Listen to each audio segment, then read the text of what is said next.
It is an immersive game. I was not obsessed, I'd say, dedicated, highly dedicated.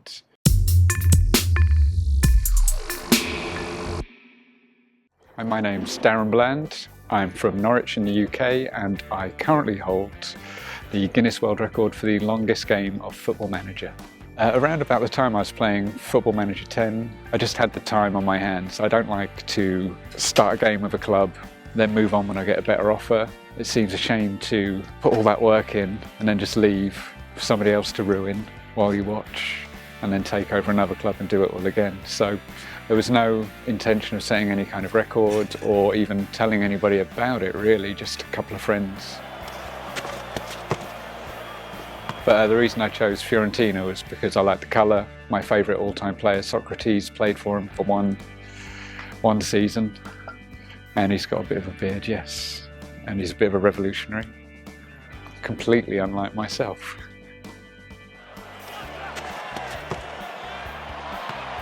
I had a lot of free time, so I was playing the game about every day like a full-time job. I was caring for my mum, helping out my family at the time, so I'd be doing other things. But mainly that was there to get me through a difficult time. It'd be terrible if I told you now I won nothing. I was mid-table all the way, no good players whatsoever, but of course I won the league, I think about 152 of those 154 seasons. Those 2 seasons were incredibly frustrating.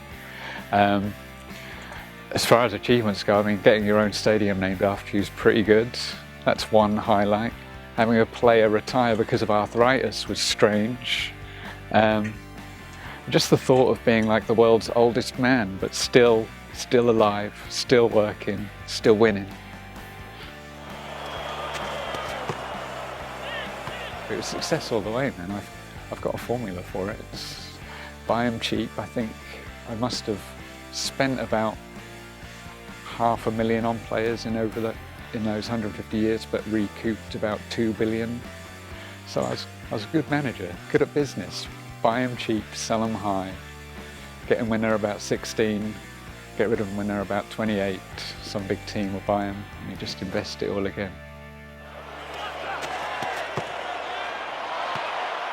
You get to 100 and stay there forever. It doesn't go past that. So I was really old. Oh, Algeria won the World Cup in around about 2054 in South Africa. But as far as anomalies go, my game was pretty smooth. It used to grind itself along. There was nothing incredibly weird about it. It's just length then, just length. At the moment when you get on the pitch, all the stuff that you've been doing, all the kind of tweaks, all the kind of basic admin work, the slog, the 9-to-5 stuff is leading up to that. So when you know your team's ready and it's another trophy in a trophy cabinet bigger than your ground, it's a beautiful feeling.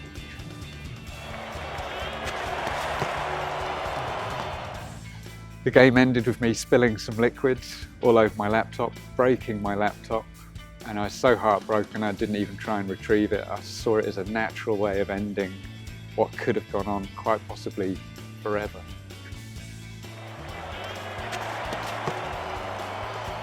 I did actually write.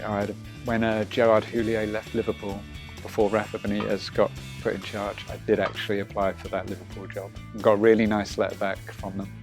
But I did go on to say in my letter how well I'd done at Football Manager, and since then on the internet I've seen so many people who've done the same thing. I mean, of course you're never going to be able to get on with or immediately go into a dressing room and be able to handle multi-millionaires who are more worried about their fake tans and girlfriends than anything you've got to say.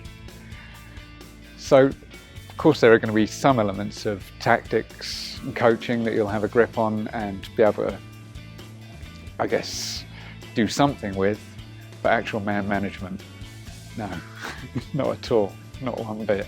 I would have failed miserably. 2, 3, and that's it. Being the Guinness World Record holder, it means a lot to me. It does. Those 2.5 years weren't completely put to waste. Something good came out of it.